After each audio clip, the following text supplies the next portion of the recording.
Assalamualaikum pemirsa, senang sekali kami dapat menemani Anda selama 30 menit ke depan dalam program Muda Berbisnis. Program yang menghadirkan sosok kaum muda yang tangguh, mandiri, kreatif, dinamis, dan senang berinovasi dalam merintis bisnis. Sampingkan gengsi demi menggapai sebuah kesuksesan. Pada episode kali ini kami hadirkan sosok wanita tangguh yang merintis bisnis yang bergerak di bidang minuman kekinian yakni Scooter Milk bernama Dwi Putri Handayani. Halo, Assalamualaikum. Nama aku Dwi Putri Handayani. Kebetulan aku sedang menjalani bisnis kecil-kecilan di bidang kuliner, yaitu di mana minuman kekinian yang susu dengan berbagai macam rasa. Aku kasih nama usaha aku itu Scooter Milk. Oke. Lokasinya memang berada di daerah Rawamangun, Jakarta Timur. Sementara kita masih online dulu ya. Berawal dari minuman yang cocok untuk sang buah hati, Dwi Putri tertarik untuk mencoba dan memberanikan diri untuk memulai bisnis di minuman kekinian pada tahun 2016 lalu. Bagaimana awal mula Anda berbisnis? Jadi kita itu kebetulan aku tuh memulai bisnis minuman ini di tahun 2016. Pada saat itu sebenarnya tuh kenapa berani terjun ke dunia bisnis yang sama sekali nggak ada basicnya, karena aku awalnya tuh karena ada satu minuman yang memang aku tertarik banget rasanya. Itu yang pertama. Yang kedua, minuman ini nggak ngebuat anak aku alergi. Kebetulan waktu itu anak aku alergi, jadi kayak agak susah tuh cari minuman yang memang bisa dijajan lah gitu. Terus aku ke tempat satu minuman ini, aku punya teman aku. Jadi Scooter Milk ini awalnya memang bukan pure punya aku, tapi punya orang lain. Terus aku main ke tempat itu, anak aku minum susu buatan Scooter itu tidak ada reaksi alergi. Jadi kayak ibu-ibu ngerasa, gila nih minuman cocok banget nih buat anak gue gitu kan. Datang terus minum, kok rasanya enak, kok ini bahannya enak. Tapi karena punya teman kan, jadi kayak ngerasa mau nanya-nanya juga kayak sungkan gitu kan, takutnya kayak mau kepo terus mau ngikutin bisnisnya, padahal memang tertarik sekali. Terus karena memang mungkin adalah jodoh dan takdir, tiba-tiba teman aku itu datang ke aku terus bilang, "Wi, gue butuh uang nih," kata dia, karena dia mau nikah. "Lo mau gak beli si skuter ini?" kata dia, secara brand, kata dia. Jadi nanti lo akan kelola ini dengan merek ini. Terus aku bilang, oh ya udah, oke, apa aja dapat. Jadi kita udah perjanjian lah ya, bikin apa aja yang didapat. Aku beli usahanya dia dengan namanya itu. Di 2016 itu di bulan Agustus resmi menjadi aku pegang Scooter Mix, tapi aku tetap kasih dia untuk melakukan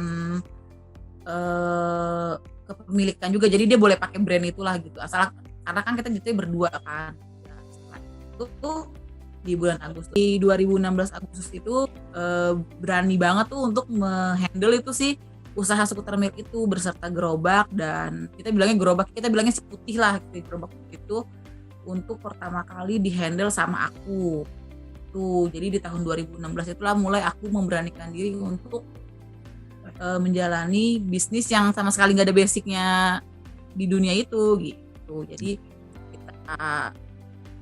kita coba di event pertama itu, kita ikut di momen bazar 17 Agustus di sebuah jalan di daerah dekat rumah aku, dan itu memang alhamdulillah responnya tuh luar biasa, rame banget. Terus semenjak itu dia yakin, oh ya udah nih, bisa nih bisnis ini aku jalani dengan baik. Dalam jalani sebuah bisnis, tentu selalu ada saja cerita suka dan duka yang mewarnai proses tersebut. Hal demikian pula yang dirasakan oleh ibu dari satu orang anak itu. Bagaimana suka duka yang Anda hadapi selama jalani bisnis? Ya, sama sih ya, mungkin selayaknya para pembisnis kuliner lainnya, apalagi paling yang pasti berkesan tuh di tahun 2020 sampai 2021 ini dengan keberadaan si masa pandemi COVID ini. Tapi suka duka yang pertama itu pasti setiap pengusaha adalah kesulitan mencari pegawai. Itu yang pertama, terutama mencari pegawai untuk yang bisa mengolah kita percaya. Makanya kita benar-benar harus terjun langsung untuk mengurus si bisnis itu biar bisa jalan dengan baik. Itu yang pertama. Yang kedua adalah naik turunnya pembeli gitu. Jadi kita harus tahu banget nih pembeli nih lagi sukanya apa sih. Walaupun minuman susu dengan banyak rasa yang punya Scooter Milk itu kan banyak gitu, banyak banget varian seperti itu gitu. Kita harus cari kita tuh apa sih spesialnya. Nah, itu yang kita pertahankan gitu. Jadi keberadaan pegawai sama turun naiknya pembeli sama mencari tempat yang paling strategis untuk menjalani usaha itu. Nah, duka yang paling menyedihkan adalah pada saat kita sudah di akhir tahun 2009 kita menemukan satu tempat strategis untuk taruh booth kita yang cukup bagus. Maksudnya tempat strategis itu bagus deh, jadi banyak orang, terlihat dengan baik gitu. Maksudnya jalurnya jalur rame gitu. Itu kita baru buka di Januari, Februari, lalu Maret pandemi.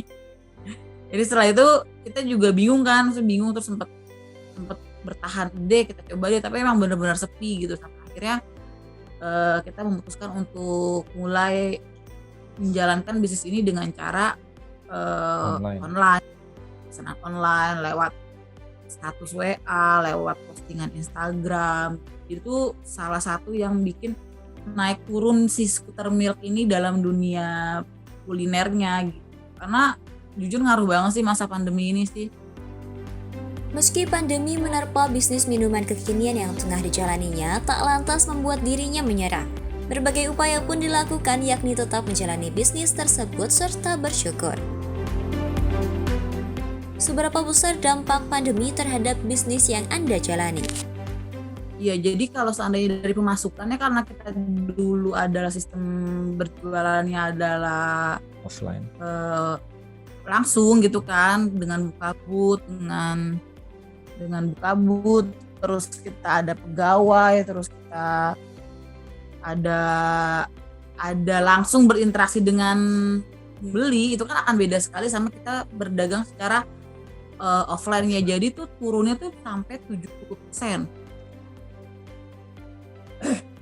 Iya, sampai 70% karena terlihat turunnya signifikan sekali. Makanya ya kita tapi harus tahan lah, tetap disyukuri gitu dengan keberadaan 70% penurunan itu pun kita masih punya untuk naikin lagi dengan situasi seperti ini ya. Ini jatuhnya udah mau jalan tahun kedua kan.